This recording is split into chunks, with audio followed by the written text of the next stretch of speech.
की हुई है। तो खबर जरा उत्तर प्रदेश के प्रयागराज से भी आपको बताते चले। अब आज चुके 2 हफ्ते मुकम्मल हो चुके हैं और महाकुंभ के इस मेले में अकीदतमंदों के लिए हिफाजती इंतजामात के हवाले से काफी सवालात हुकूमत पर या इंतजामिया पर उठे हैं।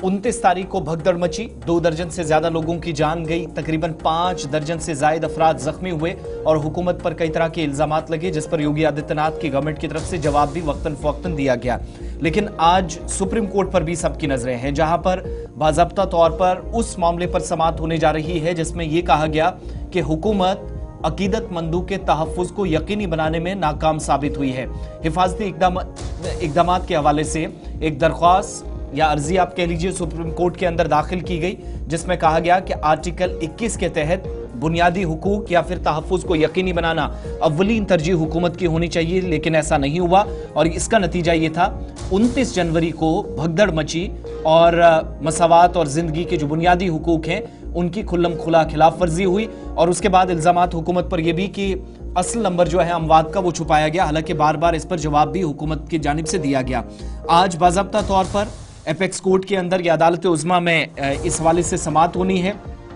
और इतलात ये हैं कि chief justice Sanjeev Khanna, justice Sanjay Kumar, जिनकी जानिब से बाज़ाब्ता तौर पर जो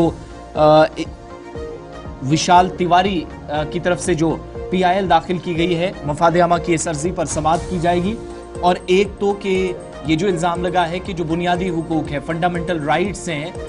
उनकी वायलेशंस हुई हैं, उसका जवाब तलाशने की कोशिश। दूसरा, भगदड़ मचने तक या भगदड़ मचने के बाद 29 और 30 तारीख के बाद जो हिफाजती इंतजामात खासतौर से अकीदतमंदों के लिए, क्योंकि करोड़ों लोग एक साथ आज भी स्नान कर रहे हैं, तो शाही स्नान से पहले, बाद में और ये जो बीच वाला दौर वक्फा गुजरा है या दौरानिया है, इसमें जो हलाकतें हुई हैं, जो सवालात उठे हैं, हो सकता है कि सुप्रीम कोर्ट में समाअत के दौरान आज चीफ जस्टिस और उनके मॉर्निंग जजों की तरफ से बाज़ाब्ता तौर पर हुकूमत को मजीद कोई हिदायत दी जा सकती हैं। लेकिन आज 11 बजे के बाद इस समाअत पर भी सुप्रीम कोर्ट पर सबकी नजरें हैं। सुप्रीम कोर्ट पर आज नजर होगी और अर्जी गुजार ने 1954 का भी हवाला दिया, जब कहा कि भगदड़ के अंदर 800 लोग मरे और उसके बाद सूरत हाल को बेहतर बनाने का हर वक्त दावा भी किया और कुंभ मेला जो प्रयागराज के अंदर लगता है वहां पर ये सूरत हाल बनी। और उसके साथ साथ 1986 का भी जिक्र किया गया, जब तकरीबन 40 के करीब लोग मरे, 140 के करीब लोग जख्मी हुए। और 2003 का वाक़या भी सामने रखा, जब नासिक के अंदर सूरत हाल इस तरीके की बनी और ये कहा गया